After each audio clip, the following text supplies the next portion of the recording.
Assalamualaikum warahmatullahi wabarakatuh. Halo sahabat sejuta kisah. Bahagia sekali kami bisa kembali hadir menjumpai Anda. Tentunya seperti biasa akan menyuguhkan kisah nyata misteri yang menarik untuk Anda simak. Dan kesempatan kali ini kami akan berbagi sebuah kisah nyata misteri yang berjudul Pesugihan Bulus Cimbung. Malam itu, secara tak sengaja, saya bertemu dengan seseorang, sebut saja Pak Joko.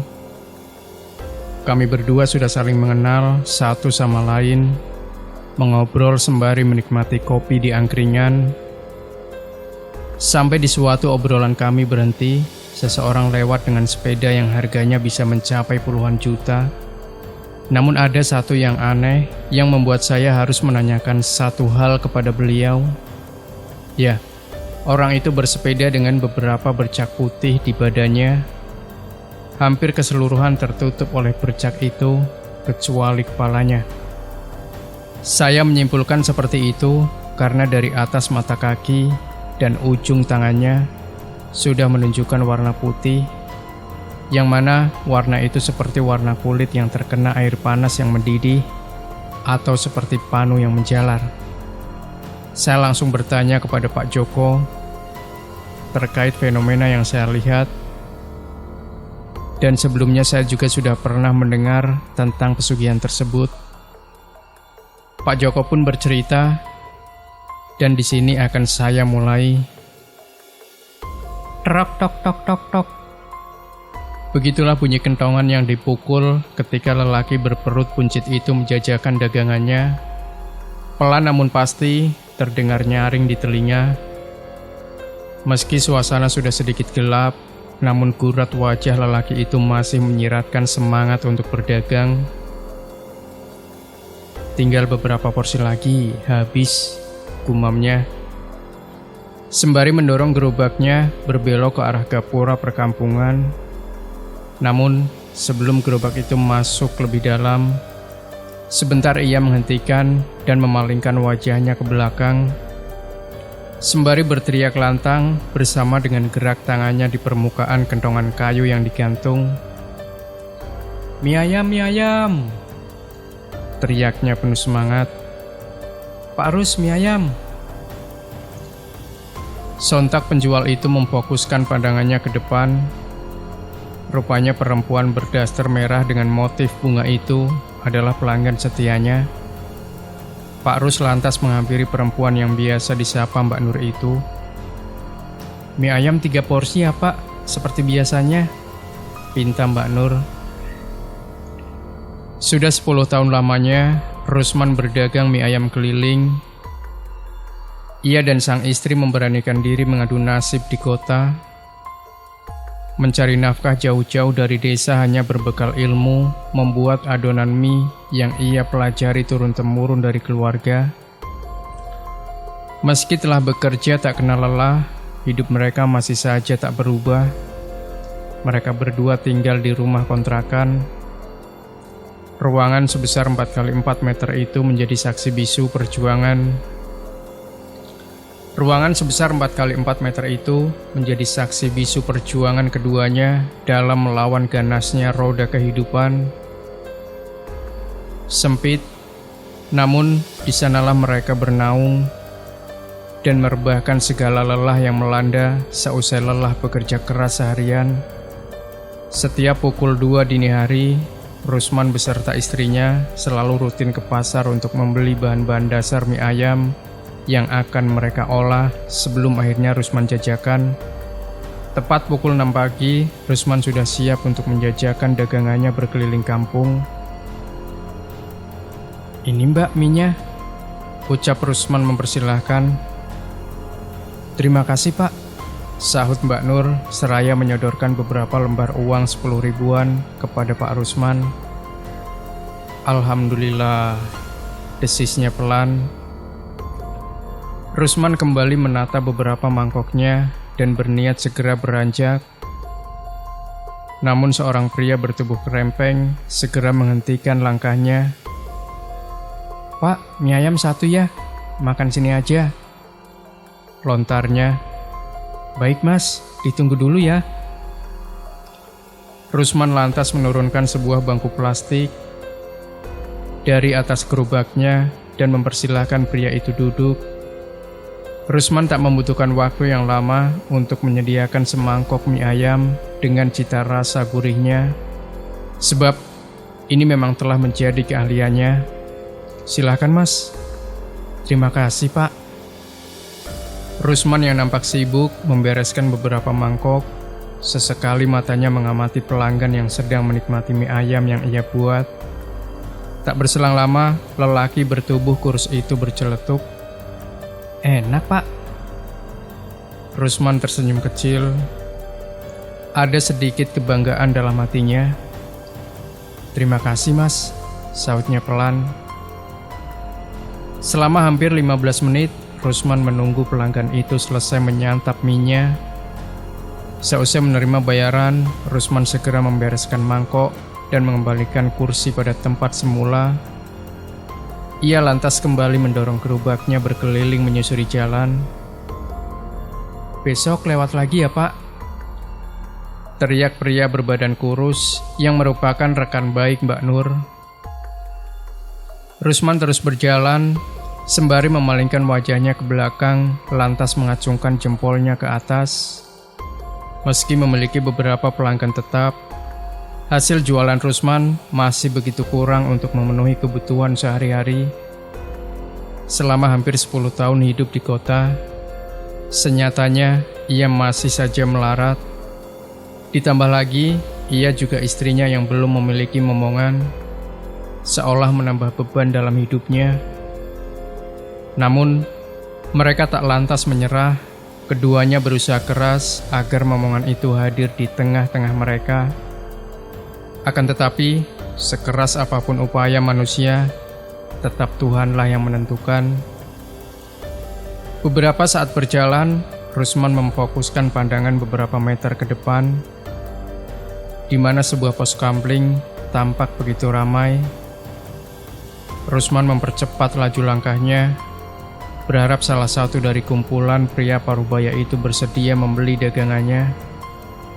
Mie ayam pak, ucap Rusman sembari menyunggingkan senyum ringan.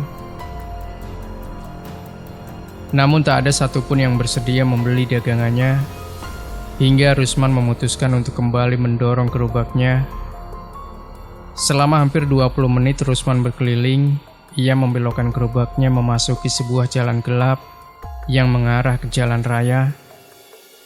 Astagfirullah.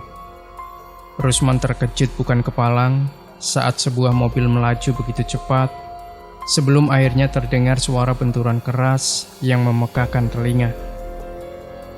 Rusman bergegas berlari ke depan demi dapat melihat peristiwa naas itu lebih dekat. Rusman kembali terkejut saat bola matanya melihat secara langsung mobil hitam itu nampak ringsek di bagian depan seusai menabrak beton pembatas. Seusai mengamati mobil itu secara seksama, rasanya Rusman merasa begitu familiar. Rusman lantas memberanikan diri melihat ke dalam melalui kaca samping kemudi, di mana seorang lelaki berjas hitam nampak tertunduk di atas kemudi. Pak, Rusman mengguncang bahu lelaki itu secara perlahan. Namun upayanya sia-sia.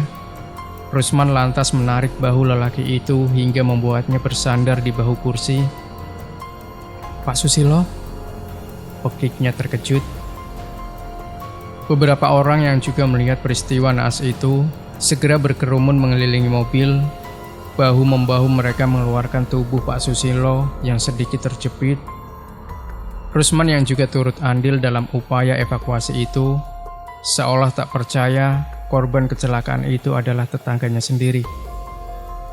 Seusai berhasil mengeluarkan tubuh Pak Susilo, Rusman lantas mengedarkan pandangan ke beberapa penjuru, seolah ada sesuatu yang menarik perhatiannya. Benar saja, ia mendapat ada kejanggalan yang nampak nyata di depannya. Namun selekas kemudian, ia tepis begitu saja, mengingat banyaknya orang yang tengah dilanda kepanikan malam itu. Beberapa orang nampak sibuk menghubungi tenaga medis. Ada pula yang menelpon pihak berwajib demi mengusut penyebab peristiwa naas malam itu.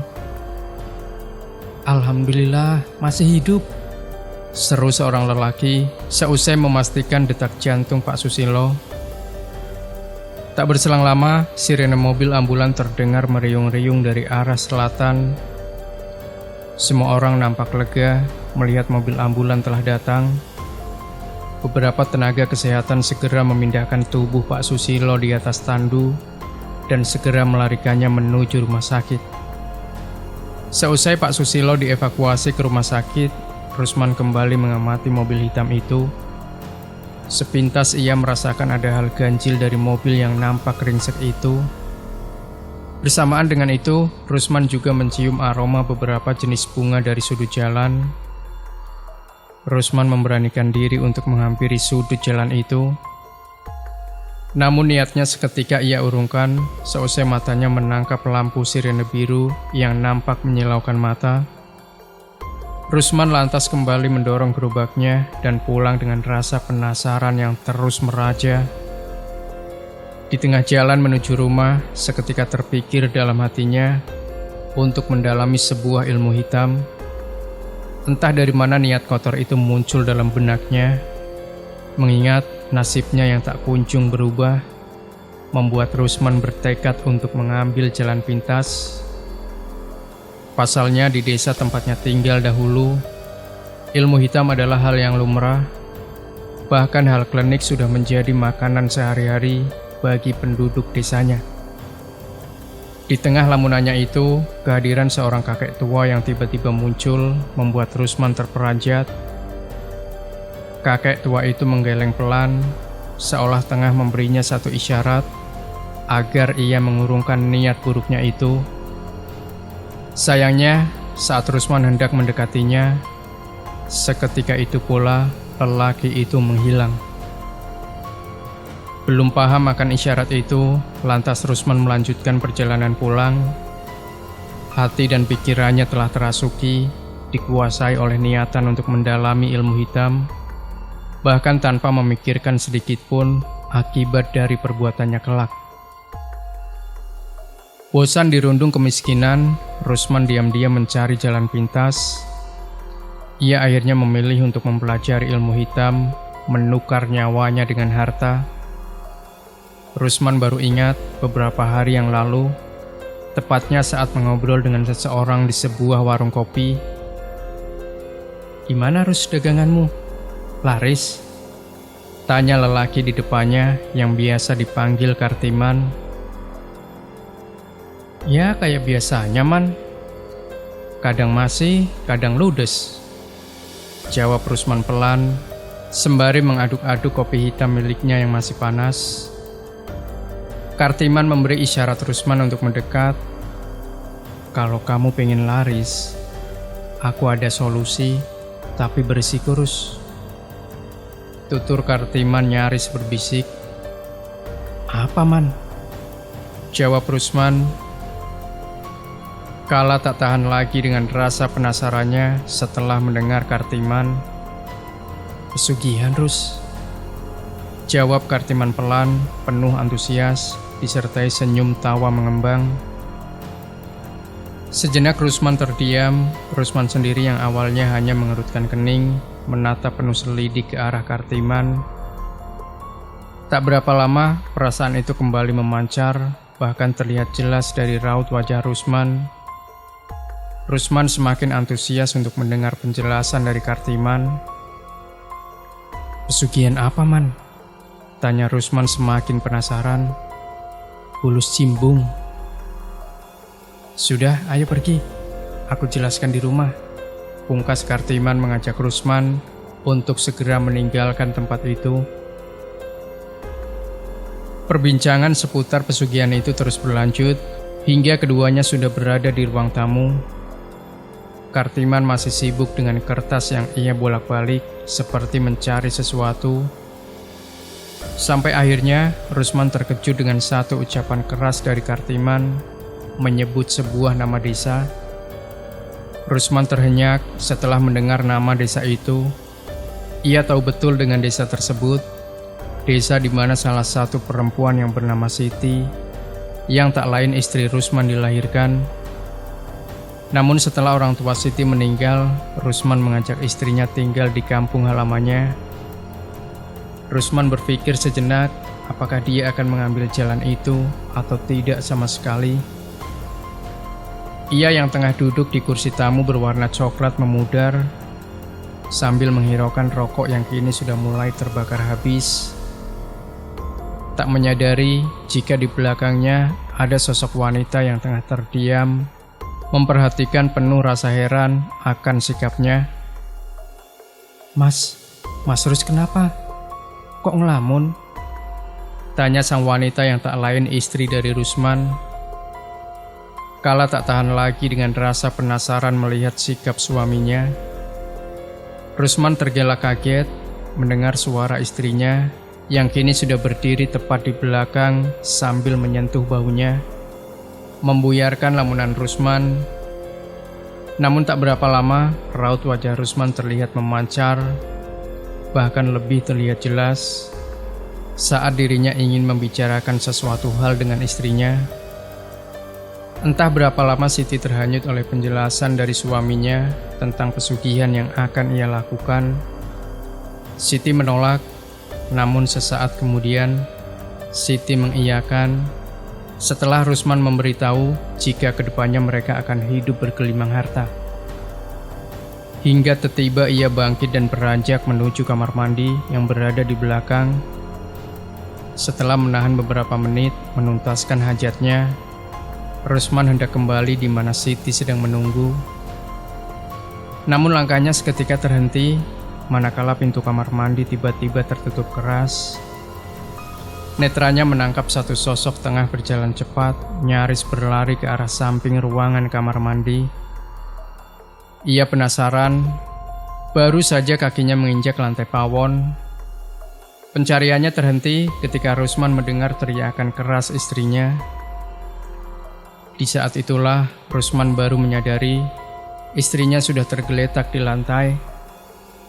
Dengan tergesa-gesa, Rusman membopong tubuh Siti masuk ke dalam kamarnya.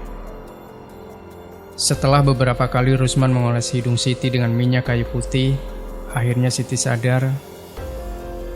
Saat itulah Rusman berniat untuk menanyakan kepada istrinya perihal apa yang terjadi beberapa menit yang lalu. Namun setelah melihat kondisi Siti yang masih syok, ia urungkan niatnya. Pagi hari setelah mengalami awal hal buruk, Rusman masih teringat dengan ucapan Kartiman tempo hari. Ia berniat siang ini akan bertolak ke kampung halaman istrinya setelah berpamitan dengan Siti.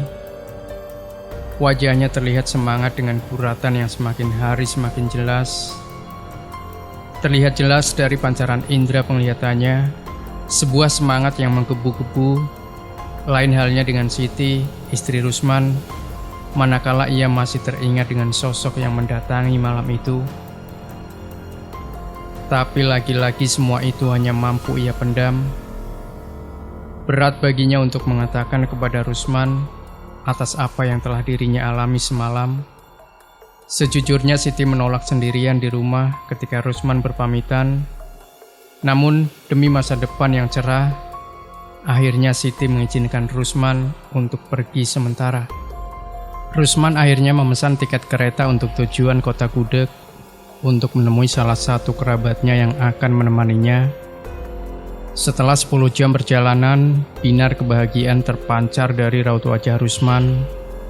Manakala ia akhirnya tiba di stasiun, yang kini terlihat lebih ramai hiruk-pikuk para insan daripada 10 tahun yang lalu.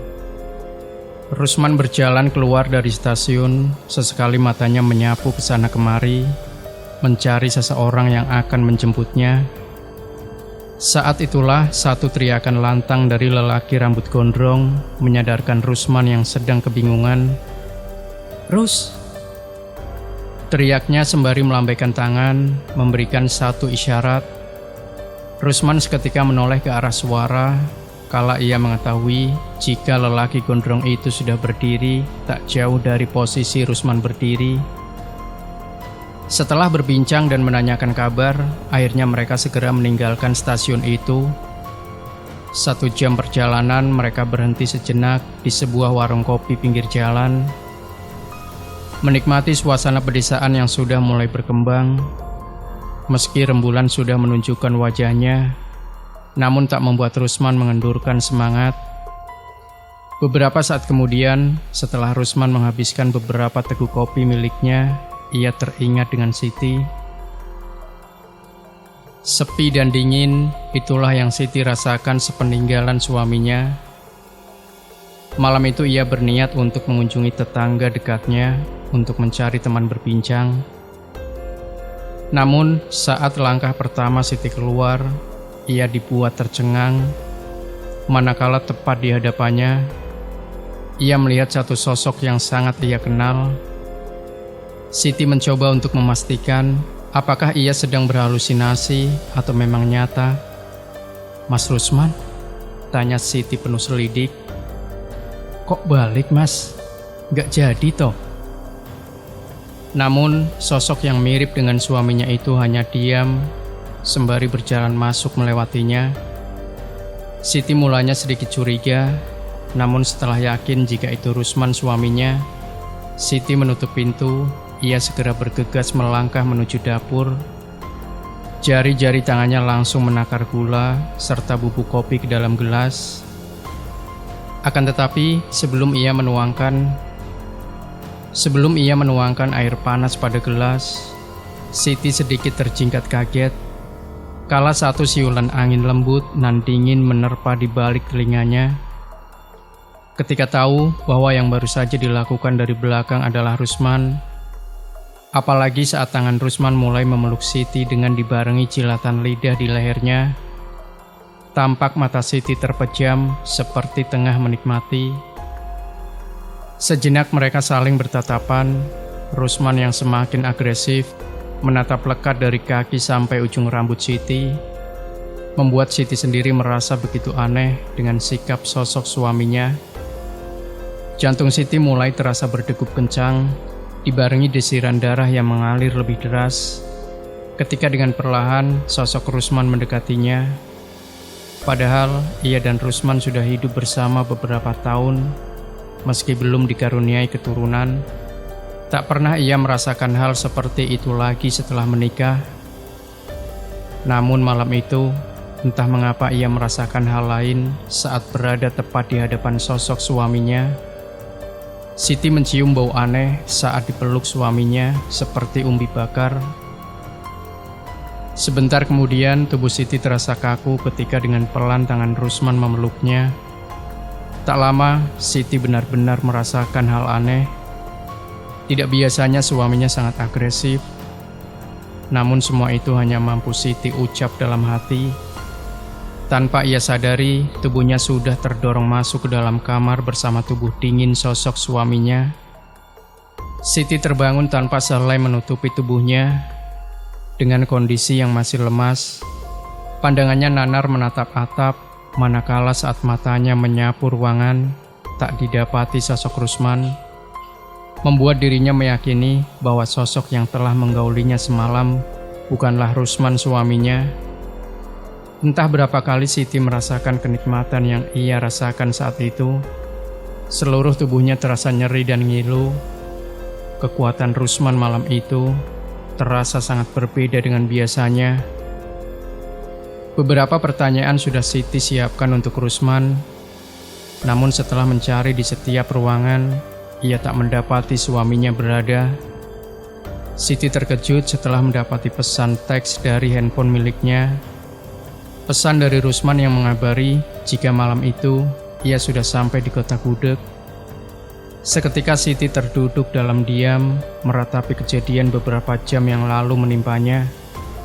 Pikirannya kalut memikirkan hal-hal selanjutnya yang akan terjadi.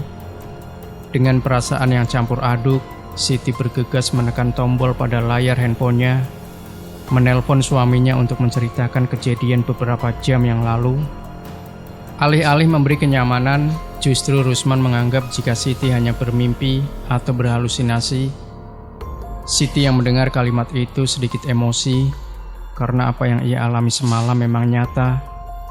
Namun, beberapa menit kemudian setelah Siti terdiam, emosinya berangsur meredup kala Rusman memberikan kabar baik untuk kehidupan mereka. Dirasa sudah cukup, mereka akhirnya melanjutkan perjalanan yang tertunda.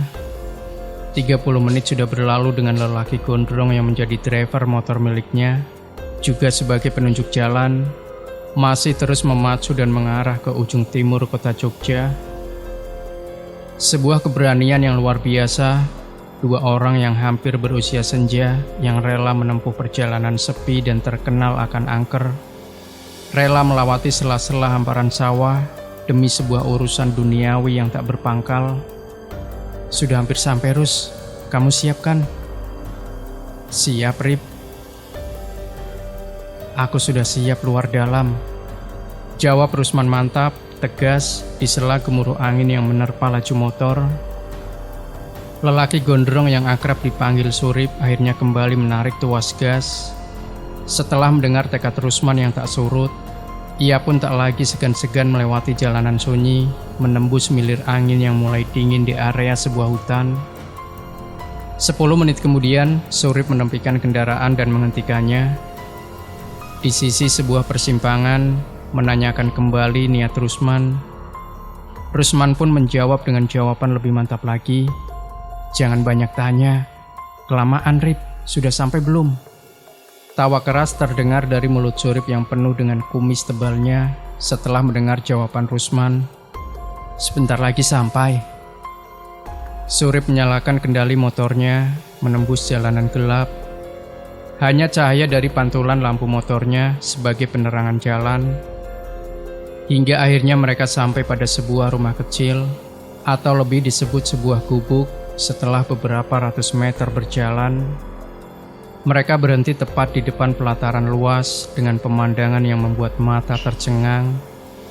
Setelah keberanian memenuhi benaknya, mereka memberanikan berjalan menuju tangga kayu yang mengarah ke atas, di mana terdapat sebuah pintu papan kayu berukir sebagai akses utama untuk masuk ke dalam gubuk.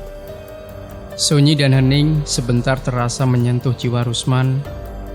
Itulah yang Rusman rasakan saat tiba di sana. Namun dari semua itu, tak dipungkiri oleh Rusman bila ada ketidaknyamanan mulai menghinggapi. Dengan tatapan kebingungan sekaligus penasaran, Rusman menyapu pandangannya. Kemana semua orang pergi? Sejenak Rusman berdiam diri sebentar, merasakan kesunyian sejenak, sembari melihat langit-langit. Sedetik kemudian,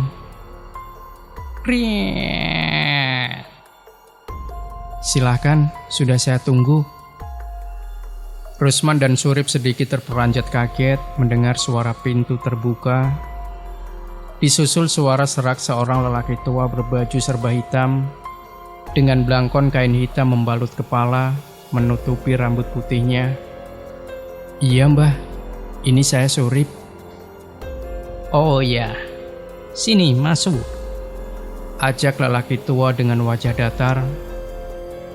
Tanpa menyahut dan menunggu, Surip dan Ruslan segera melangkah masuk mengikuti sosok pemilik gubuk.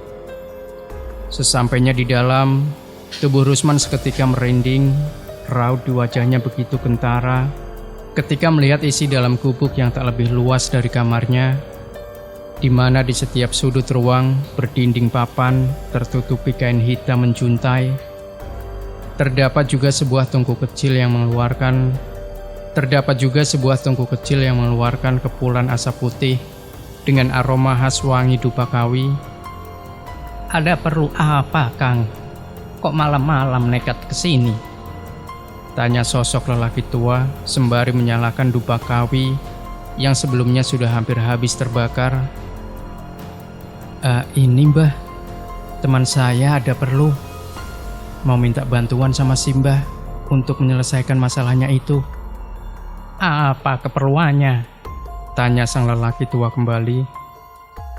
Saat itu, Suri pun langsung memberi isyarat pada Rusman agar dirinya sendiri yang menceritakan semua permasalahannya. Satu tarikan nafas berat mengawali cerita singkat Rusman. Ia begitu detail menceritakannya. Sang lelaki tua berperawakan tinggi kurus yang mendengarkan begitu seksama, sebentar menganggukkan kepala beberapa kali. Matanya sesaat menatap Surip dan Rusman bergantian, sebelum tatapannya lekat pada Rusman. Sekarang maumu apa? Tapi sebelumnya, ingat, kalau semua yang kamu inginkan itu bisa terwujud, pasti ada imbalannya. Iya mbah, saya siap untuk imbalannya apa saja, asal apa yang menjadi keinginan saya terlaksana. Jawab Rusman tanpa ragu, membuat sosok lelaki tua yang dipanggil Mbah Harjo tersenyum tipis. Perbincangan terus berlanjut dengan semua tujuan dan apa yang diinginkan Rusman. Kenekatan Rusman yang diungkapkan membuat Surip sedikit terperanjat. Ia tak menduga jika sahabat karibnya sedemikian berambisi. Demi kekayaan yang melimpah, ia rela menggadaikan nyawanya sendiri. Setelah semua keinginan telah mendapat kesanggupan, Mbah Harjo dan Rusman pun menyanggupi semua syaratnya. Malam itu menjadi awal terjadinya sebuah perjanjian, dimulai dengan sebuah ritual yang wajib bagi Rusman, dasar dari beberapa ritual selanjutnya. Satu keanehan seketika dirasakan Surip dan Rusman, manakala saat keduanya keluar dari jalan kecil menuju simpang tempat mereka memarkirkan kendaraan. Hampir saja Surip berbalik arah ingin memastikan ke tempat Mbah Harjo, jika tak dicegah oleh Rusman.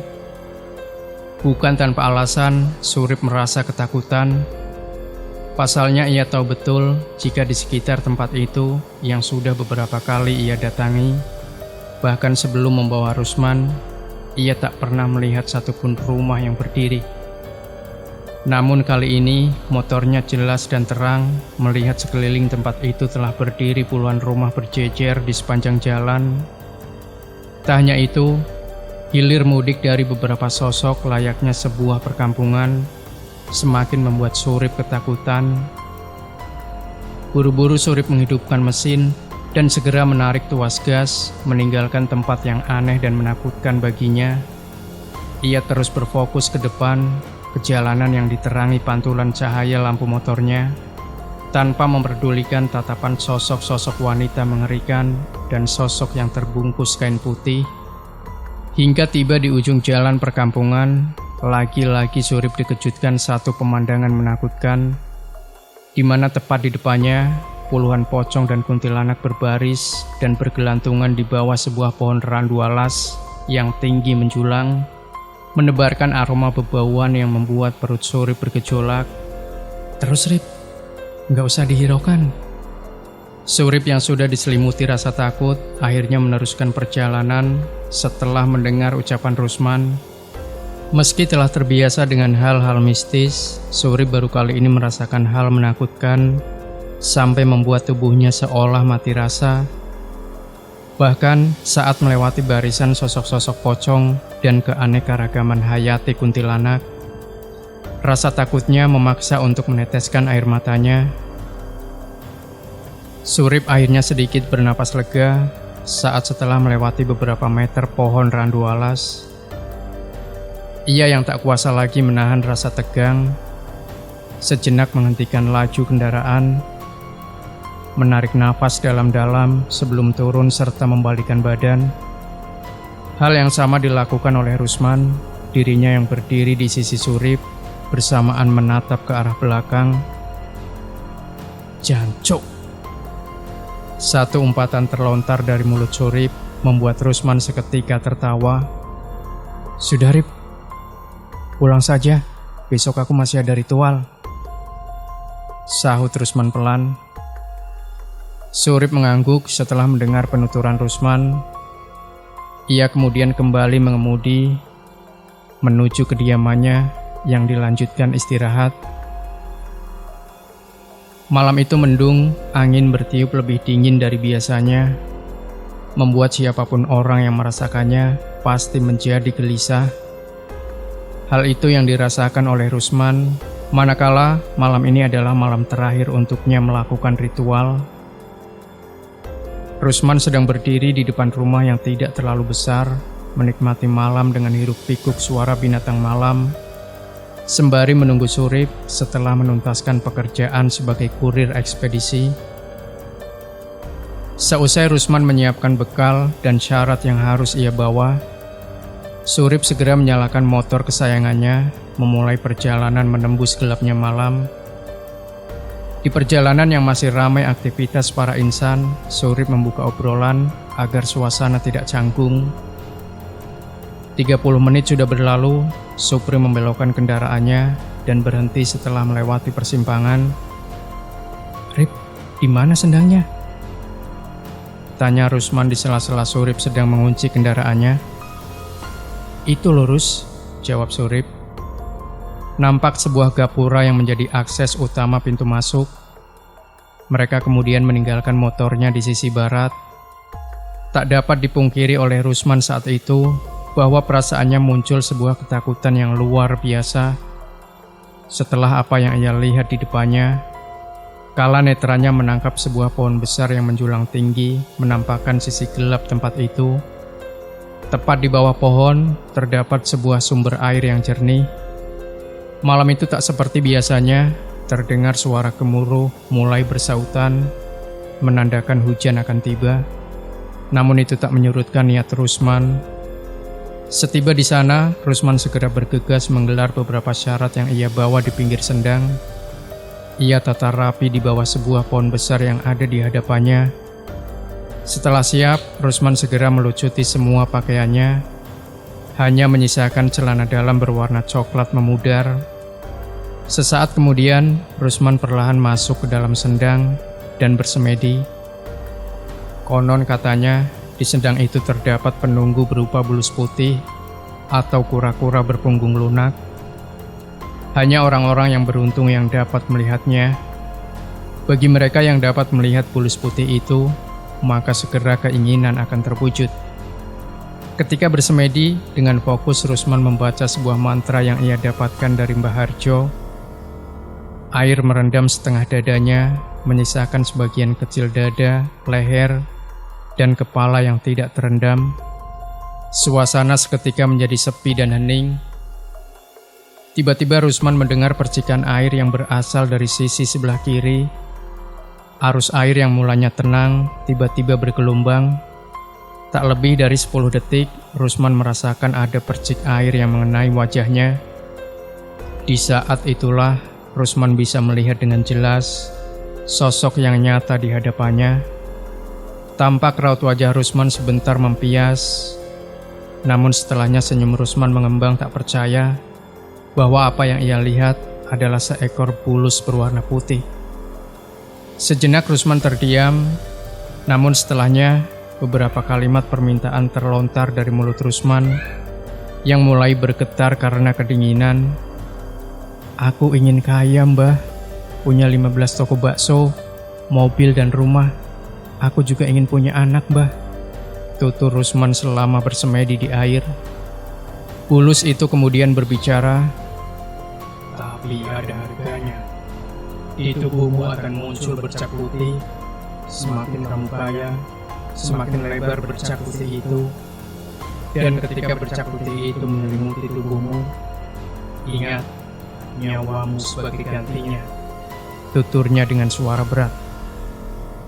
"Iya, Mbah, saya sudah siap," jawab Rusman dibarengi anggukan. "Setelah ini, kamu akan melihat apa yang kamu minta akan terkabul." Tiba-tiba tubuhnya terasa panas, serta sesak di bagian dada yang menembus ke punggung belakang. Namun tak sampai 10 detik, Rusman merasakan kembali perubahan aneh di tubuhnya. Ia juga merasa bila otot-otot yang menjalar seperti lentur tergerak dengan sendirinya. Dan tepat di saat itu, netra Rusman melihat sebuah kilatan cahaya yang kemudian menyambar tubuhnya. "Buka matamu, kamu sudah selesai. Sudah ada yang akan membantumu dari tempat kegelapan yang maha luas bangsa lembut." Kali ini suara dari sosok bulus itu terdengar tegas dan menggema di telinga Rusman, membuatnya segera membuka mata seperti perintah yang diucapkan. Harum semerbak tercium memenuhi rongga hidung Rusman sesaat sebelum matanya terbuka. Setelahnya, decak kagum bersamaan bola matanya yang terbelalak memandang sesuatu yang aneh tengah Rusman alami. Bagaimana tidak, yang kini terpampang di depannya, di sekelilingnya, adalah sebuah pemandangan yang begitu nyata dirasa Rusman. Beberapa restoran bakso dengan plakat nama dirinya, rumah bak istana, dan 3 anak kecil yang sedang bermain dengan Siti, istri Rusman. Rasa kagum Rusman sesaat terhenti ketika matanya menangkap sesosok makhluk yang aneh, nyaris seperti persilangan antara manusia dan hewan tengah berjalan ke arahnya. Namun, di saat bersamaan, Rusman juga merasakan sesuatu yang aneh menjalar melewati urat-urat sarafnya. Semakin lama, hal itu semakin membuat Rusman seperti orang lumpuh, hingga akhirnya ia pun tak sadarkan diri. "Rus, tangi Rus." Surip menggoyang-goyangkan tubuh Rusman ketika melihat Rusman sudah tergeletak di pinggir sendang dengan posisi bertelanjang dada. Rusman yang saat itu dalam posisi terbaring dan merasakan guncangan seketika terbangun. Dengan kondisi terlihat bingung, ia hanya terdiam, mengedarkan matanya menyapu pandangannya. "Sudah selesai, Rus. Ayo, buruan pulang." Suara cempreng Surip akhirnya membuat Rusman tersadar penuh. Ia kemudian bangkit, cepat-cepat mengenakan pakaiannya. Tak berapa lama, dengan sudah kembali rapi, Rusman dan Surip meninggalkan sendang itu. Tapi sebelum meninggalkan tempat yang tak pernah ia tahu tanpa adanya Surip, tempat yang kini telah mengubah jalan hidupnya, beberapa pesan dari sosok bulus putih menjadi langkah pertama bagi Rusman menapaki satu perjalanan panjang. Ramai jalanan kota yang dipenuhi kesibukan aktivitas para insan, meski langit dalam keadaan terik sekalipun. Namun hal itu tak membuat mereka-mereka mengendurkan semangat untuk mencari nafkah. Begitu juga dengan Rusman, terik matahari beserta hiruk-pikuknya seakan tak mempengaruhi jiwanya. Pikiran dan benaknya saat itu terselimuti rasa bahagia atas apa yang akan dirinya lakukan setelah tiba di kota. Hari itu, saat matahari mulai merangkak naik, Rusman memutuskan untuk pulang ke kota. Laju kereta yang ia tumpangi semakin berpacu kencang. Dirinya ingin segera sampai di rumah, bertemu dengan sang istri, dan akan mencoba menceritakan semuanya. Malam pun tiba, Rusman akhirnya sampai di stasiun terakhir, yang kemudian ia lanjutkan perjalanan menggunakan ojek pangkalan. Sesaat kemudian, saat Rusman melewati sebuah bangunan dengan halaman luas, ia tahu, bahkan sering melewati jalan di depan rumah yang didominasi warna coklat tua. Tapi untuk pertama kali, dirinya merasakan hal aneh saat melewati rumah milik Pak Susilo. Seketika bulu kuduknya berdiri, menandakan ketakutan hadir menyelimutinya. Namun ia belum paham akan isyarat itu. Tak lama, tukang ojek itu menepi dan berhenti, meninggalkan Rusman sendiri setelah menerima 2 lembaran uang 10 ribuan. Dek, buka pintunya." Untuk kesekian kalinya Rusman mengetuk pintu dan memanggil istrinya. "Iya, Kang." Tak lama dari arah dalam, Siti muncul dengan rambut acak-acakan, selaras dengan baju daster lusuh yang dikenakannya. Sesampainya ia di dalam, tepatnya di ruang keluarga yang terhubung dengan kamarnya, Rusman menyandarkan tubuhnya di atas kursi panjang, menerawang sesuatu, seakan bayangan itu menari-nari di atas kepalanya. Siti yang sudah menunggu suaminya pulang, lantas menuju dapur untuk membuatkan secangkir kopi. Siti kemudian buru-buru meletakkan segelas kopi dan duduk di samping sosok Rusman, menatap sebentar sebelum menawarkannya. "Mas, gimana kemarin?" tanya Siti setelah beberapa saat suaminya tersenyum bahagia. "Nanti aku ceritakan, Dek. Ini kopinya aku minum dulu ya," sahut Rusman dibarengi dengan menyulut rokok kretek miliknya. 10 menit berlalu, tepatnya setelah jam dinding menunjukkan pukul 12 malam, Rusman membuka cerita. Siti sendiri awalnya hanya mengerutkan kening, menatap penuh selidik ke arah suaminya. Tak lama, Siti pun terhenyak, melebarkan dua bola matanya, menatap lekat dari mimik wajah Rusman yang kini mulai serius bercerita. "Ya ampun mas, itu beneran.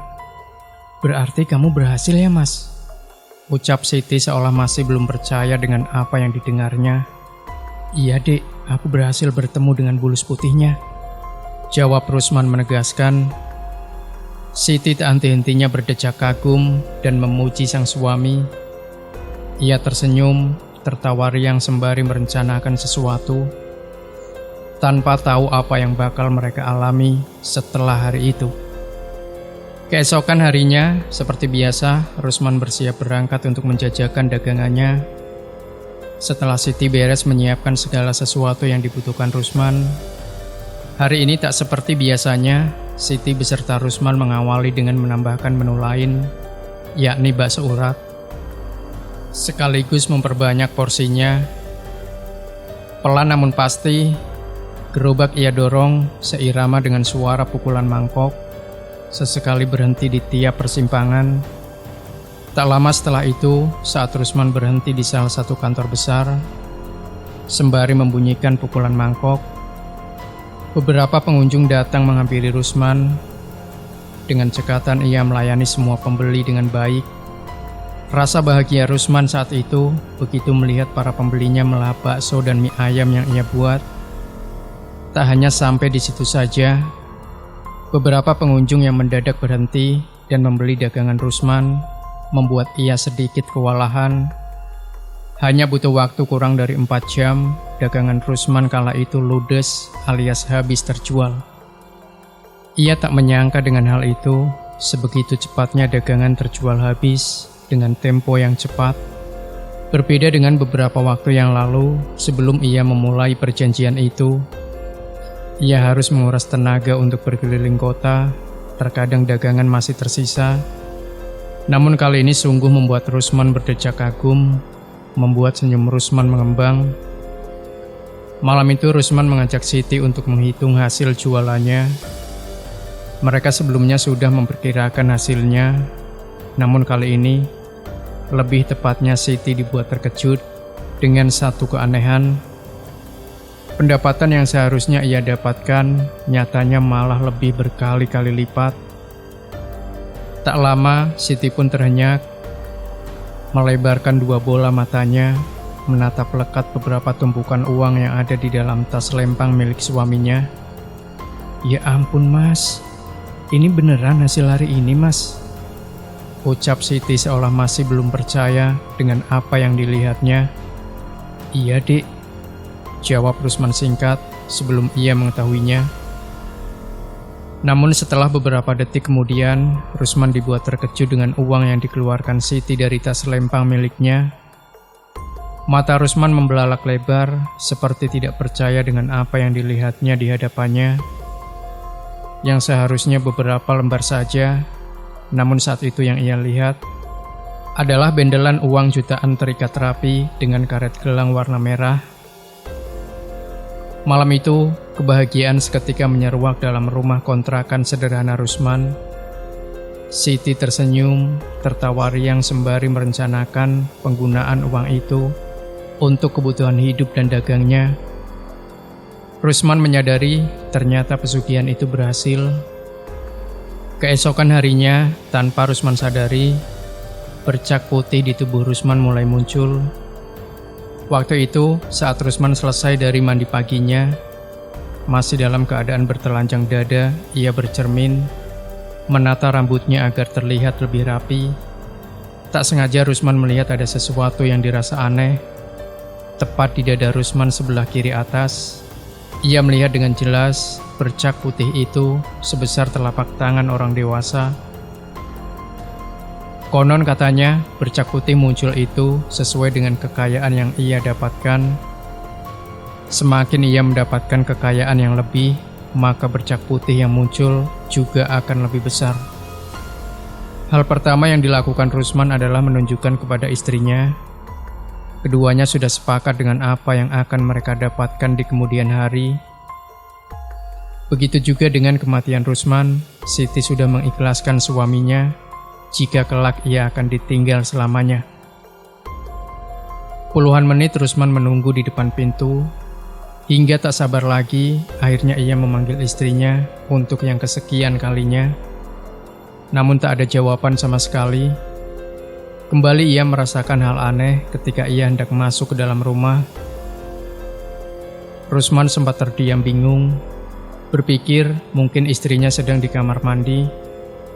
Akan tetapi, sesampainya di dalam, tepatnya di ruang keluarga, mata Rusman membelalak lebar. "Siapa kamu?" teriak Rusman dengan keras dan tegas.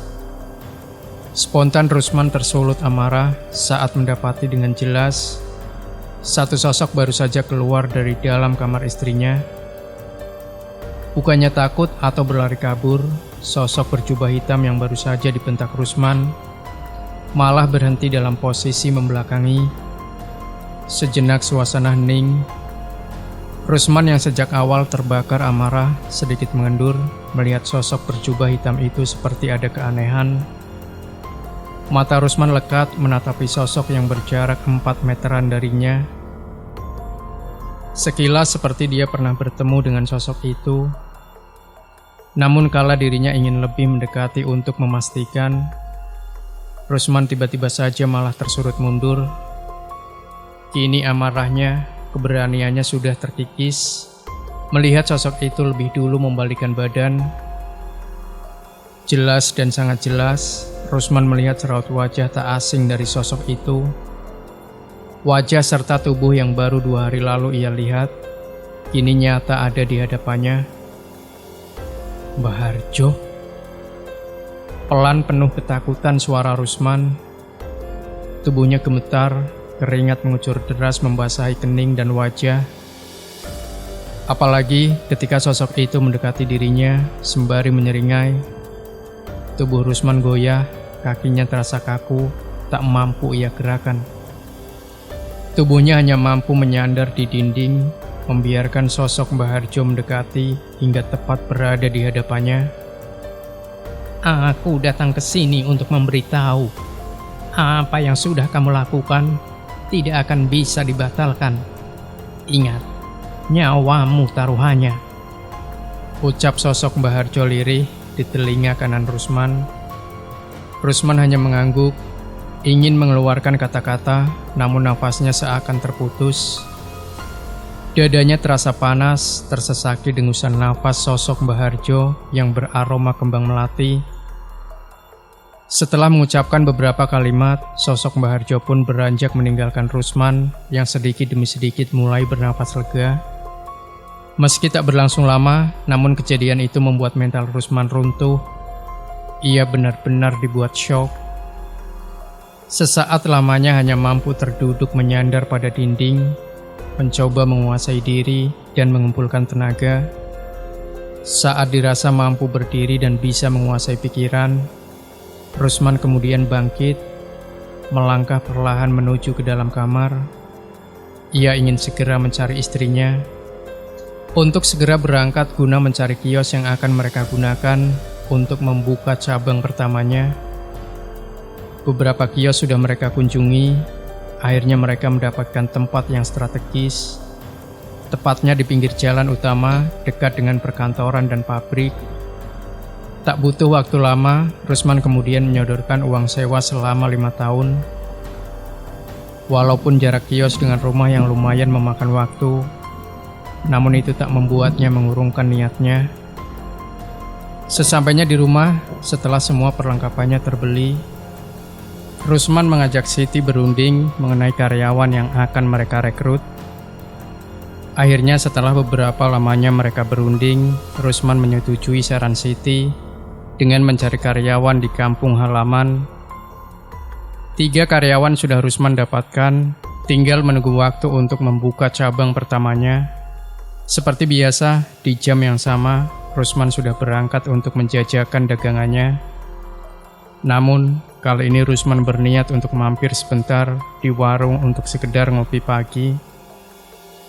Assalamualaikum, Mbok. Sapa Rusman kepada wanita paruh baya yang sedang menggoreng tempe. Waalaikumsalam.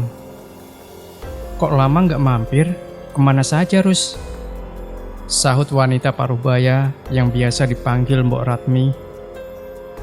Hehe, kopi satu ya, Mbok? Iya, Rus.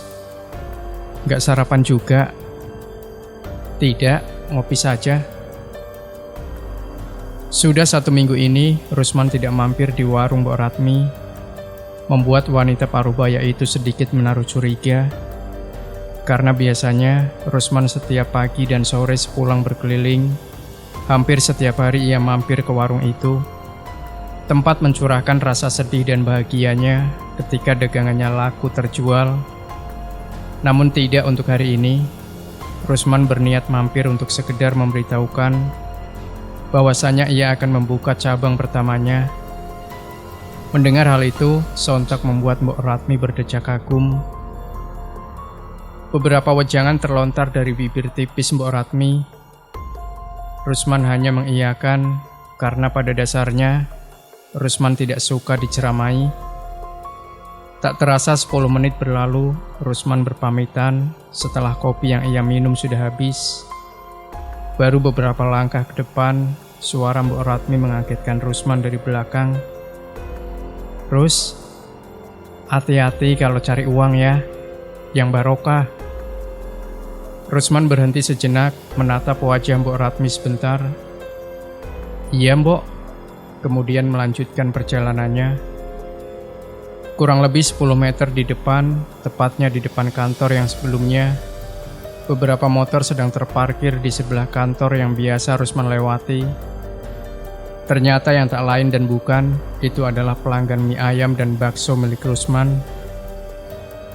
Rusman kaget karena baru kali ini sebelum dirinya sampai sudah ditunggu oleh puluhan pelanggan yang menunggunya. Dirasa sudah siap, Rusman bergegas menghampiri pelanggannya tersebut. Akhirnya sampai juga, Pak. Kami di sini sudah nungguin lama loh, ujar salah satu pelanggan yang sudah kedua kalinya membeli dagangan Rusman. Ternyata dari sekian banyak pelanggan yang datang itu adalah pelanggan yang sebelumnya pernah membeli dagangan Rusman. Mereka dengan lahap menyantapnya. Hampir 30 porsi keluar pagi itu dengan tempo 1 jam. Dikarenakan keramaian itu, membuat beberapa pelanggan baru penasaran ingin mencicipi mie ayam dan bakso milik Rusman. Aku kaya, batin Rusman sembari menghitung uang yang ada di dalam loker gerobaknya dengan senyum yang mengembang. Namun waktu itu ia belum sadar, jiwanya tertutupi rasa serakah. Pikirannya terpaku pada kekayaan, bahwa keesokan harinya ia akan mendapatkan bercak putih yang semakin lebar. Tak terasa hari begitu sangat cepat, 100 porsi habis terjual dalam tempo yang sangat cepat. Rusman kembali tersenyum bahagia, rasa lelahnya terbayarkan. Keinginan untuk menjadi pengusaha sukses sudah ada di depan mata. Namun apalah arti dari semuanya jika kekayaan itu hasil dari kemusyrikan? Allah Subhanahu wa Ta'ala berfirman dalam surat Al-Luqman ayat 13 yang berbunyi, Wa idh qala Luqmanu libnihi wa huwa ya'idhuhu ya bunayya la tusyrik billah innasyirka fazulmun adzim. Artinya, dan ingatlah ketika Luqman berkata kepada anaknya ketika dia memberi pelajaran kepadanya, wahai anakku, janganlah engkau mempersekutukan Allah. Sesungguhnya mempersekutukan Allah adalah benar-benar kezaliman yang besar. Quran Surat Al-Luqman 13. Hingga tak lama dirinya sampai di kontrakan sederhana miliknya, Rusman segera bergegas masuk dan memanggil istrinya. Rasa bahagia Rusman saat itu terlihat dari raut wajahnya yang semakin hari semakin terpancar. Perlahan ia membuka tas lempang miliknya. Aku yakin malam ini aku jadi orang kaya, gumamnya dalam hati Rusman. Ia yakin betul dengan ucapannya. Sementara Siti, istri Rusman, di dalam kamar ia sedang sibuk dengan beberapa catatan yang sedang ia tulis di sebuah buku kecil miliknya. Seperti yang sudah direncanakan sebelumnya, jika esok hari cabang pertamanya akan dibuka, beberapa perlengkapan juga sudah tertata rapi di kios barunya. Yang tanpa Rusman ketahui, ternyata ketiga karyawan yang akan menjaga toko baru miliknya sudah datang. Malam itu suasana terasa begitu berbeda, tak seperti malam-malam sebelumnya. Dingin menusuk tulang, membuat Rusman merasa gelisah. Hanya terdengar suara detak jam dinding, berdetak-detak memberi nada di malam sunyi. Sebenarnya Rusman membenci suara itu. Semakin larut, suara detak itu semakin keras terdengar. Perasaan takut mulai menyeruak di pikirannya. Tak terasa jam sudah menunjukkan pukul 12 malam. Semakin larut, suasana semakin hening. Rusman masih terjaga. Ia resapi dan hayati detak demi detak jam dinding itu. Tak terasa Rusman larut bersama detak-detak itu. Tiba-tiba tak butuh waktu lama, Rusman mulai mendengar sesuatu. Perlahan-lahan, detak-detak jarum jam dinding itu mulai berbicara, mulai berkata-kata. Awalnya pelan, tak jelas, tapi Rusman mencoba untuk bersabar. Harmoni antara detak jantungnya dengan detak jam dinding itu mulai seirama, hingga sesuatu yang tak asing itu semakin jelas terdengar. Rusman. Perlahan Rusman bersujud, bersimpuh di sela isak tangis penuh kebahagiaan, sembari memunguti satu persatu bendelan uang yang berserak di lantai. Hatinya benar-benar terasa bahagia, tak tertulis dalam benaknya. Apalagi saat ia sampai pada tepian ranjang, mendapati sang istri sedang memunguti tumpukan uang itu. Rusman terduduk di samping tubuh Siti yang menampakkan wajah bahagia, meratapi nasib yang mulai malam ini sudah berubah 360 derajat. Mereka kemudian berlomba-lomba untuk segera membereskan tumpukan uang itu dan dimasukkan ke dalam almari. Dan di saat itulah satu pikiran berkelebat, perihal momen untuk melakukan hubungan suami istri tersalurkan, berharap akan diberikannya momongan. Pagi pun tiba, terlihat Rusman yang masih tertidur pulas. Berbeda dengan Siti, ia sudah bersiap untuk pergi ke toko barunya. Dengan senyum mengembang dan rasa bahagia yang terpancar dari raut wajahnya, ia melangkah keluar, bergegas untuk segera membuka cabang pertama warung mie ayam dan bakso. Terpampang dengan jelas dan mencolok sebuah nama plakat, Warung Bakso dan Mie Ayam Pak Rus, asli Wonogiri. Dengan tertatih, Rusman bangkit, berjalan pelan mendekati lemari kayu di sudut kiri kamar. Perlahan ia membuka salah satu pintu lemari, sebentar menatap tumpukan kain lama, sebelum mengalihkan pandangan ke bagian tengah. Sekali lagi ia sempat terperangah. Seperti malam itu hanya mimpi, ia tak percaya melihat isi di dalamnya, di mana dirinya melihat bagian tengah lemari itu telah dipenuhi oleh tumpukan uang. Akan tetapi, saat tangannya menyentuh, mengambil beberapa tumpuk, uang itu sangat nyata baginya, membuat ia yakin bila semua yang ada di depan matanya bukanlah mimpi. Mulai sekarang, aku jadi orang kaya. Tidak ada yang bisa menyaingiku di sini. Aku kaya. Gumam Rusman dengan penuh amarah. Rusman akhirnya menutup kembali pintu lemari dan mengambil beberapa untuk ia gunakan membeli sebuah kendaraan roda 4 dan menguncinya setelah memastikan. Ia pun beranjak balik mendekat ke ranjang dan berbaring. Sesekali Rusman menatap plafon kamarnya. Dalam pikirannya terbayang akan masa depan setelah hari ini. Tak lupa dengan senyum tawahasnya, ia semakin terlihat seperti orang gila. Di sisi lain, bercak putih yang ada di tubuh Rusman kini sudah mulai penuh dan menutupi kulit aslinya di bagian dadanya hingga di atas tenggorokan. Ia juga tak peduli dengan bercak itu. Yang terpenting adalah ia akan hidup mewah. Itulah tujuan Rusman. Dengan banyak uang, ia bisa memenuhi semua kebutuhannya, termasuk membeli baju yang ia rancang agar bisa menutupi bagian yang terdapat bercak putih tersebut. Karena pada dasarnya, harta yang diperoleh dari musyrik atau menyekutukan Allah Subhanahu wa Ta'ala itu tidak akan abadi. Hari itu, saat matahari mulai merangkak naik, Rusman memutuskan untuk segera menyusul Siti yang sudah terlebih dulu berangkat. Tak lupa Rusman berdandan lebih religius, memakai sorban motif hitam putih untuk menutupi bagian lehernya. Namun, sebelum ia menyusul Siti, ia berencana untuk membeli kendaraan roda 4 pabrikan Jepang, sebuah kendaraan yang menjadi primadona di tahun 2000-an. Setelah apa yang diinginkan Rusman terpenuhi, ia kemudian menyusul Siti ke warung barunya. 30 menit berlalu, Rusman tiba di sana. Tak dapat dipungkiri, awal buka cabang pertama sudah dipenuhi oleh pengunjung yang mengantri, membuat pengendara lain penasaran yang berujung mampir ke warung Rusman.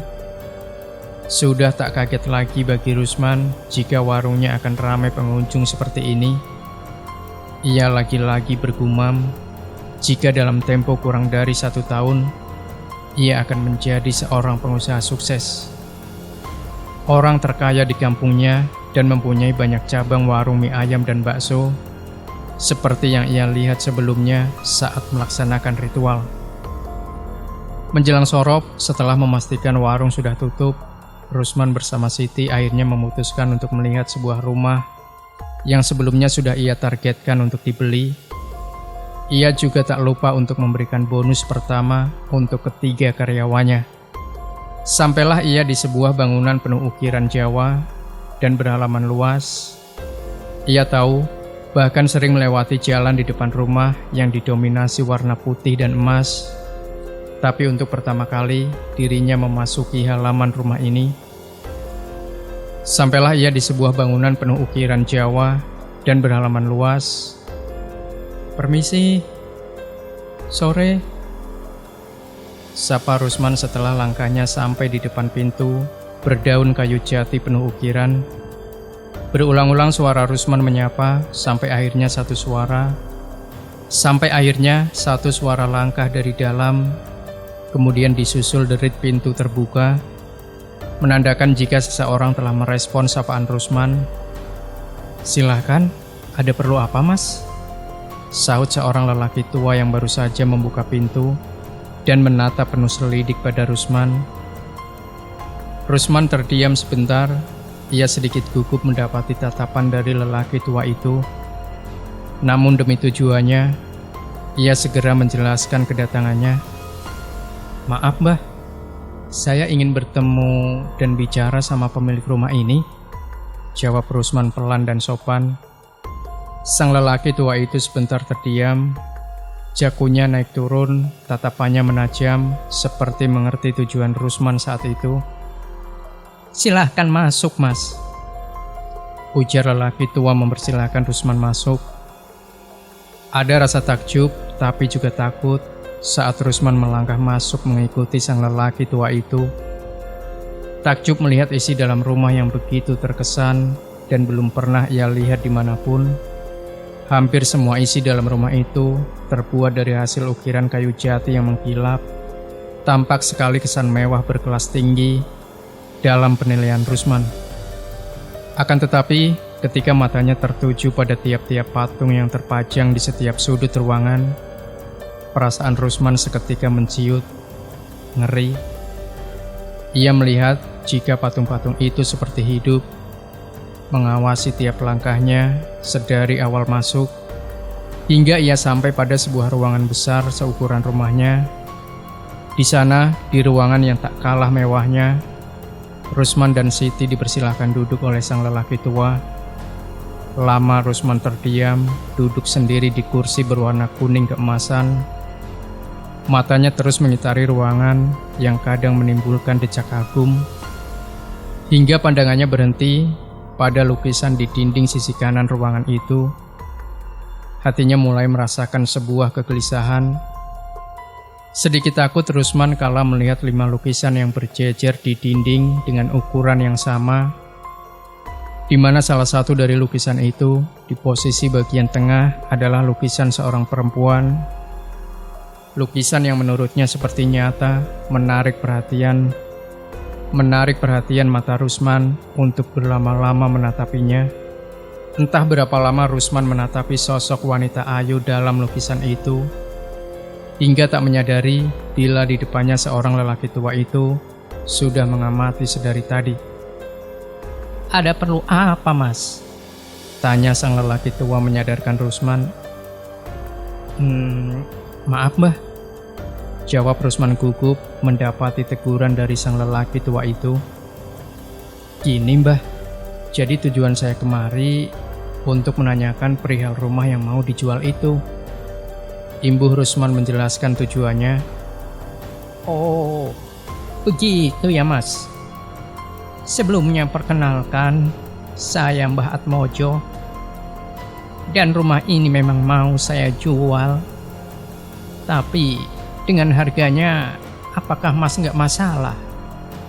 Rusman mengangguk. Iya mbah, kalau menurut saya harga rumah ini sepadan dengan bentuk rumah yang mewah dan halaman luas seperti ini, jawab Rusman mantap. Mbah Atmojo yang mendengarkan sesekali menyunggingkan senyum sinis, seakan mengerti tentang penjelasan dari Rusman. Kalau begitu, kapan bisa kita proses jual belinya, Mas? Mendengar hal itu, Rusman kemudian memberikan uang tanda jadi setelah memastikan semua kondisi bangunan dan seisinya. 1 minggu lagi bisa mbah, tawar Rusman semakin mantap. Hingga akhirnya setelah hal tawar-menawar sudah disepakati, Rusman dan Siti pun berpamitan. Pagi menjelang siang, hari yang ditunggu-tunggu pun telah tiba. Rusman beserta Siti mengunjungi rumah Mbah Atmojo untuk melaksanakan akad jual beli rumah mewah tersebut. Rasa bahagia yang tak dapat dilukiskan terpancar dari raut wajah Rusman dan Siti, manakala sebentar lagi mereka akan mempunyai rumah mewah seperti apa yang mereka impikan. Dengan setelan batik Sidomukti, mereka segera menunggangi kendaraan barunya menuju rumah Mbah Atmojo. Silahkan Pak Rusman dan Mbah Atmojo tanda tangan di sini. Perintah pejabat tanah sembari menunjukkan letak kolom yang harus ditandatangani. Saya harap setelah ini Pak Rusman dan Bu Siti betah tinggal di rumah barunya, sambung pejabat tanah dan anggukan Mbah Atmojo. Setelah memasukkan selembar kertas perjanjian jual beli yang sudah ditandatangani Rusman dan Mbah Atmojo ke dalam map, senyum lebar penuh kemenangan seketika menggema di ruangan besar itu. Rusman berkali-kali tertawa seperti orang gila. Sepeninggalan Mbah Atmojo dan para pejabat tersebut, tak henti-hentinya Rusman berdecak kagum setelah memasuki ruangan demi ruangan, melihat seisi rumah barunya yang begitu membuat mata tercengang saat melihatnya. Di sisi lain, warung milik Rusman semakin hari semakin ramai hingga tak mampu menampung para pengunjung yang datang. Sehari warung Rusman mampu menggaruk omset puluhan juta, membuat para karyawan kewalahan.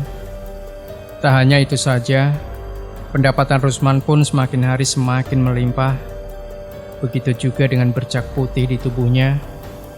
Malam itu, setelah selesai urusan jual beli, sebelum Rusman dan Siti menempati rumah barunya, Rusman sedang duduk di pelataran teras rumah seorang diri, menikmati malam yang sunyi sembari mengisap sebatang rokok. Dari belakang terdengar suara langkah kaki berjalan mendekati dirinya. "Mas," kata Siti. Rusman menoleh. Dilihatnya Siti mengenakan setelan daster motif bunga berdiri di belakang. Siti melihat Rusman dengan sorot wajah yang nampak bahagia. "Mas, aku hamil." Rusman terkejut membenarkan posisi duduknya. Ia menanyakan kembali perkataan Siti barusan. "Apa, Dek? Kamu hamil?" Suaranya agak meninggi. "Iya, Mas, aku hamil." Binar kebahagiaan terpancar pada kedua wajah Rusman dan Siti, manakala apa yang mereka tunggu, kehadiran sosok momongan untuk yang kesekian kalinya, akhirnya datang juga. Mobil hitam melintas di atas tanah berkontur aspal, di bawah rintikan gerimis yang sedari tadi tak kunjung reda. Dari kejauhan nampak sebuah rumah yang tak begitu besar, berpagar teralis besi berwarna hitam. Rusman dan Siti berhenti di depan rumah tersebut. Terdengar suara pintu berderit, seseorang membuka pintu. Sosok wanita parubaya berpakaian selayaknya ibu-ibu pada umumnya mempersilahkan mereka masuk, kemudian menutup pintu setelah memastikan tak ada lagi orang di luar. Mereka berkonsultasi mengenai kehamilan pertamanya, dan Rusman pun terkejut setelah mengetahui jika Siti benar-benar hamil anak kembar, seperti apa yang Rusman lihat di Sendang waktu itu. Hari berganti hari, bulan berganti bulan dilalui Rusman dan Siti seperti biasa, normal layaknya orang lain. Meski dalam beberapa hal, khususnya cara bermasyarakat, keduanya sering menjadi gunjingan warga, terutama Rusman. Namun bagi Rusman sendiri, bukanlah satu perkara penting untuk mengganggu aktivitasnya. Kehidupannya sekarang memang lebih dari mapan dibanding tetangga-tetangga terdekatnya. Memasuki bulan ke-6, bertepatan dengan usia kandungannya yang ke-6, Siti menghabiskan waktu hanya di dalam dan sekitaran rumah tanpa mau bersosialisasi. Begitu juga dengan Rusman yang mulai menampakkan bercak putih di bagian paha hingga mata kaki. Rusman dan Siti sangat menyayangi janin dalam rahimnya. Semua yang ia inginkan, seperti umumnya wanita hamil, untuk menyenangkan calon bayi, selalu terpenuhi. Tapi ada satu hal yang Siti lupakan jika dirinya hidup dalam lingkup sebuah kampung, di mana adat istiadat dan pantangan, khususnya wanita hamil, masih dijaga erat.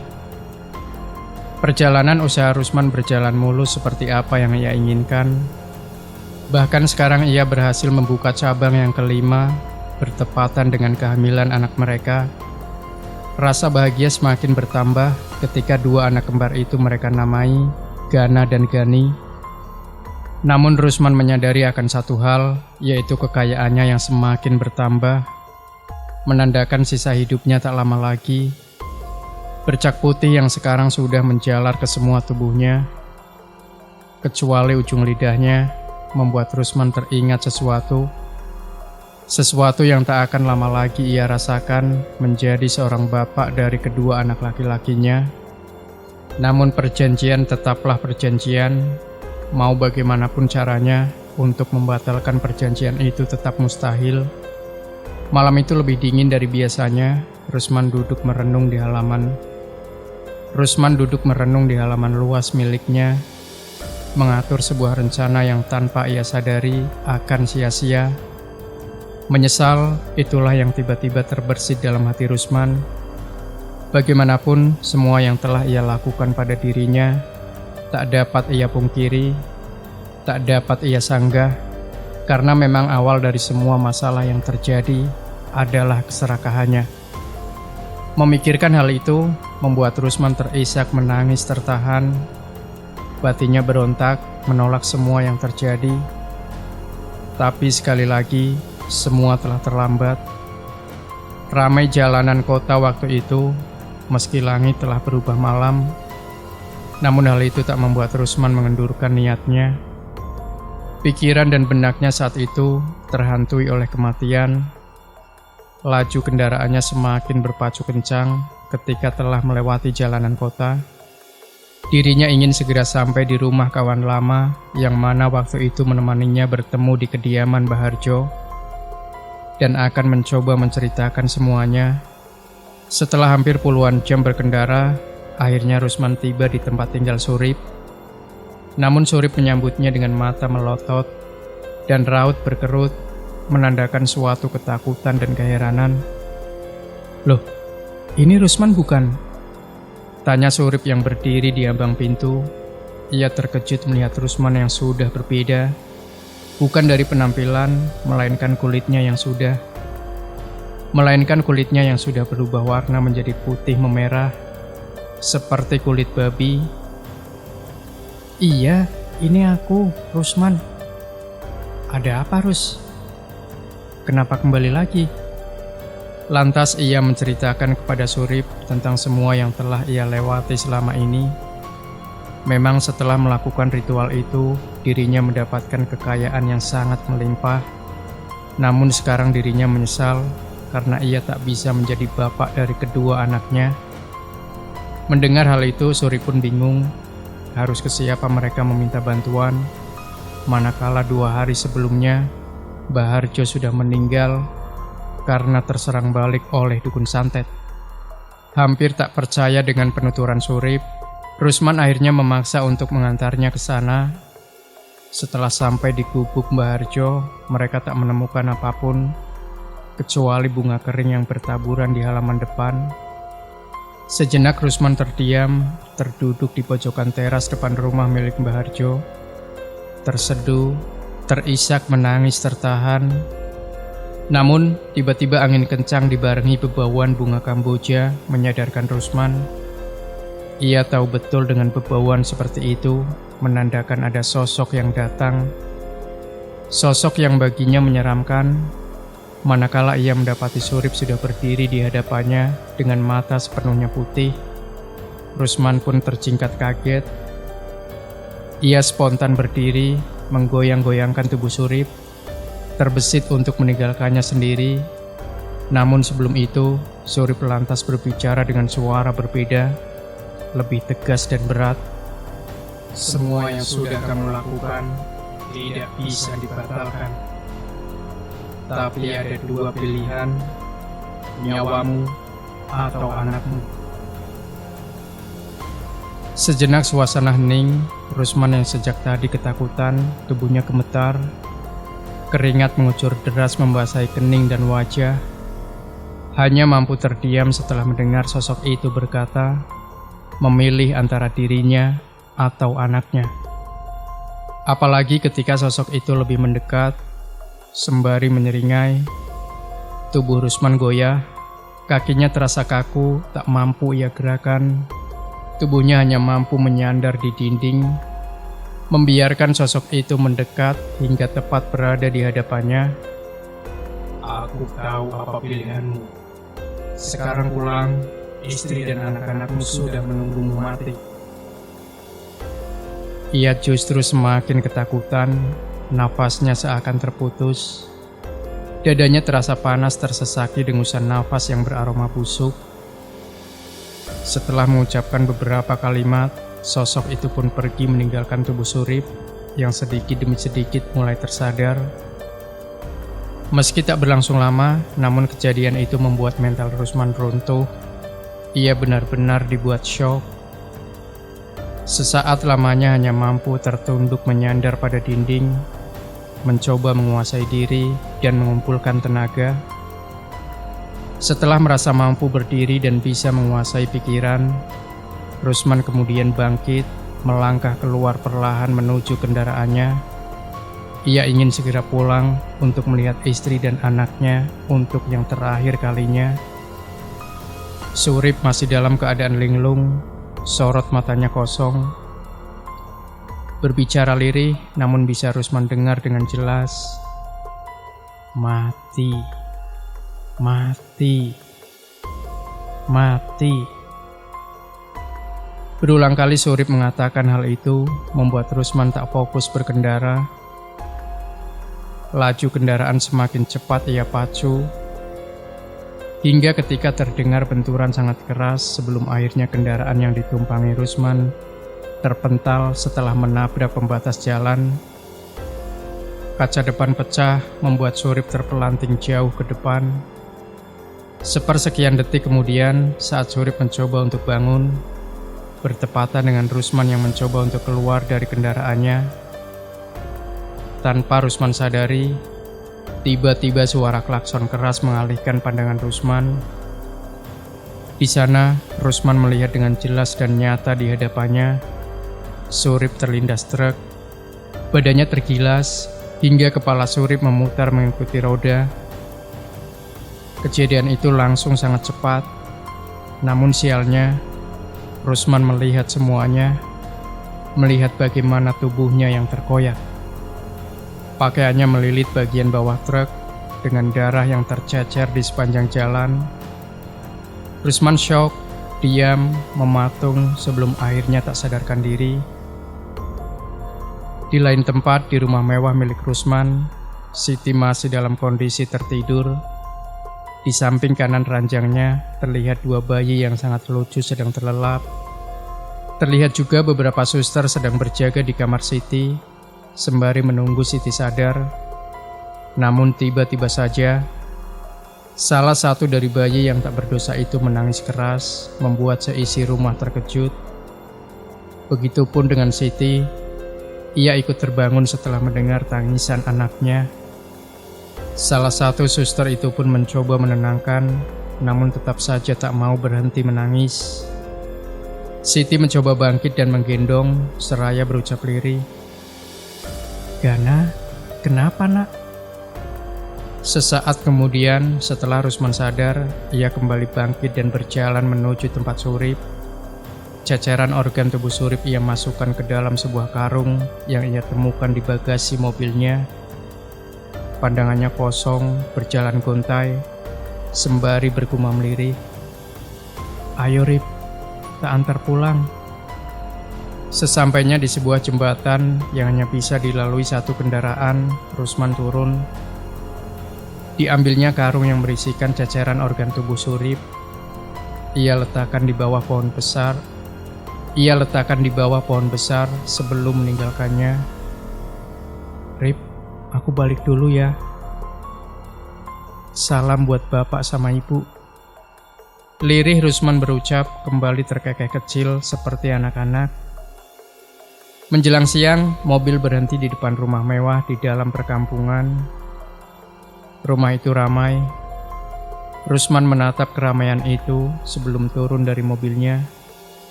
Hal pertama yang dirasakan Rusman saat turun dari mobil adalah pandangan mata tak menyenangkan dari orang-orang. Beberapa warga sempat menghadang Rusman dengan tatapan sengit. Manakala sejak bercak putih itu menyelimuti tubuhnya, hampir semua warga tak mengenalinya. Rusman tetap melanjutkan langkahnya, mengabaikan suara ejekan dari salah satu mulut warga. "Bung, Jimbung." Mimik wajah Rusman mengencang begitu mendengar lelaki itu berucap. Rusman menarik kaos lelaki itu, kemudian hantaman keras melayang tepat mengenai mata lelaki itu. Beberapa warga sempat tersulut emosi setelah melihat kejadian cepat itu. Namun, lelaki tua berpawakan kurus itu melerai sembari berucap lantang, "Sebentar lagi orang ini mati, biarkan saja." Sesampainya Rusman di dalam kamar istrinya, dengan tatapan mengiba, ia berjalan gontai ke arah dua bayi yang sedang tertidur lelap, menangis sesenggukan sebelum akhirnya tak sadarkan diri. Langit sudah tersebut malam, tepat pukul 12:10 sebelum Rusman meninggal. Ia bermimpi bertemu sosok Mbah Harjo. Bersamaan dengan itu, ia mendengar suara yang tak asing baginya, suara berat dari sosok bulus putih. Dengan kening dipenuhi keringat, mata melotot, ia tengah mengejang di atas ranjang. Siti yang melihat pemandangan itu pun tak mampu membantu karena kondisinya yang masih lemah. Sosok itu tengah menagih janji kepada Rusman. "Sudah saatnya, Rus. Ayo ikut aku." Tepat saat sosok itu mengatakan hal itu, dengan lidah menjulur keluar, Rusman mengeluarkan suara seperti orang dicekik. Sesaat kemudian, akhir dari perjanjiannya pun selesai. Perasaan campur aduk tengah Siti rasakan, manakala saat tubuh kaku milik suaminya terkapar di atas ranjang. Ia menangis sejadi-jadinya, yang diakhiri dengan senyum menyeringai, lalu pergi bersama dua anaknya meninggalkan tempat ini. Tempat di mana dituntaskan sebuah pesugihan yang menghabisi nyawa suaminya sendiri. Siti melangkah menyusuri jalan perkampungan sebelum berhenti di depan sebuah pintu. Ia mendorong pintu perlahan, kemudian berjalan mendekati sosok yang tengah duduk di kursi. Sosok itu lalu berkata, "Mulai kapan, Duk, lelakumu diwiwi tidur?" Siti tak langsung menjawab. Ia melihat foto wajah kedua anaknya yang kini memasuki akhir semester perkuliahan. "Sebentar lagi, Mbah. Nunggu anak-anakku selesai sekolah." Sosok orang tua itu mengangguk, melangkah mundur meninggalkan ruangan. Saat menutup pintu, ia melihat seorang perempuan seumuran berdiri memandangnya dengan sorot mata mengibah. Ekspresi wajah Siti mulai berubah, manakala sosok perempuan itu sangat ia kenal. Meski ragu, namun keinginan Siti untuk membuat kedua anak-anaknya tak merasakan hidup susah, rela mengorbankan nyawanya. Siti akhirnya memilih pergi, menunggu waktu yang tepat, meninggalkan sementara tempat di mana ia akan melakukan sebuah perjanjian lintu nyawa. Demikian sahabat sejuta kisah, akhir dari sebuah kisah pesugihan Bulus Cimbung. Jangan lupa tinggalkan komentar Anda, like dan share video ini, subscribe channel Sejuta Kisah, dan kembali nantikan kisah-kisah nyata misteri terbaru dari kami setiap harinya. Sampai jumpa. Wassalamualaikum warahmatullahi wabarakatuh.